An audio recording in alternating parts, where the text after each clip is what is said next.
BLM Kerala, Tamil Nadu, Pondicherry. ഒടുവിൽ ആശങ്കകൾക്ക് വിരാമം. ലോകകപ്പിന് ഇറാൻ ടീമിന് വിസ അനുവദിച്ച അമേരിക്ക.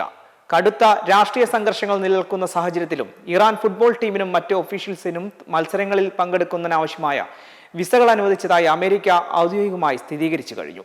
അമേരിക്കയും കാനഡയും മെക്സിക്കോയും സംയുക്തമായി ആതിഥേയത്വം വഹിക്കുന്ന ഫിഫ ലോക ഫുട്ബോൾ ടൂർണമെന്റിൽ പങ്കെടുക്കുന്നതുമായി ബന്ധപ്പെട്ടുണ്ടായിരുന്ന അനിശ്ചിതത്വങ്ങൾക്കാണ് ഇതോടെ വിരാമമായിരിക്കുന്നത്.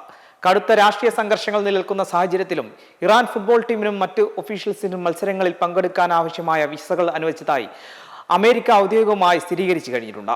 ഇറാൻ ടീമിന് വിസ നൽകുന്നതിൽ തങ്ങൾക്ക് യാതൊരു പ്രശ്നമില്ലെന്ന് American state secretary Marco Rubio നേരത്തെ വ്യക്തമാക്കിയിരുന്നു. അങ്കാറയിലെ അമേരിക്കൻ എംബസി വഴിയാണ് ഇറാൻ ദേശീയ ടീമിന്റെ വിസ നടപടികൾ പൂർത്തിയാക്കിയത്. അതേസമയം വിസ അനുവദിച്ചെങ്കിലും ഈ അവസരം മുതലെടുത്ത ഇസ്ലാമിക് റവല്യൂഷണറി ഗാർഡ് കോർപ്പസുമായി ബന്ധമുള്ള ആരെയും ടീമിനൊപ്പം ഉൾപ്പെടുത്താൻ കഴിയില്ലെന്ന കർശന നിബന്ധനയും അമേരിക്ക മുന്നോട്ട് വെച്ചിട്ടുണ്ട്. രാഷ്ട്രീയപരമായ ഇടപെടലുകളില്ലാതെ എല്ലാ ടീമുകൾക്കും ലോകകപ്പിൽ പങ്കെടുക്കാനുള്ള സാഹചര്യം ഫിഫ ഉറപ്പാക്കണമെന്നാണ് ഇറാനും ആവശ്യപ്പെട്ടിട്ടുണ്ടായിരുന്നു.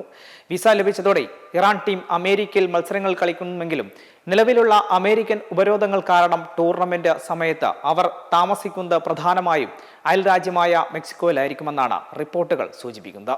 മെമ്പർമാരുടെ നിക്ഷേപങ്ങൾക്ക് ഉയർന്ന ലാഭവിഹിതം നൽകുന്ന കേന്ദ്ര സർക്കാർ സഹകരണ registered society Bharat Lajna multi state housing cooperative society limited.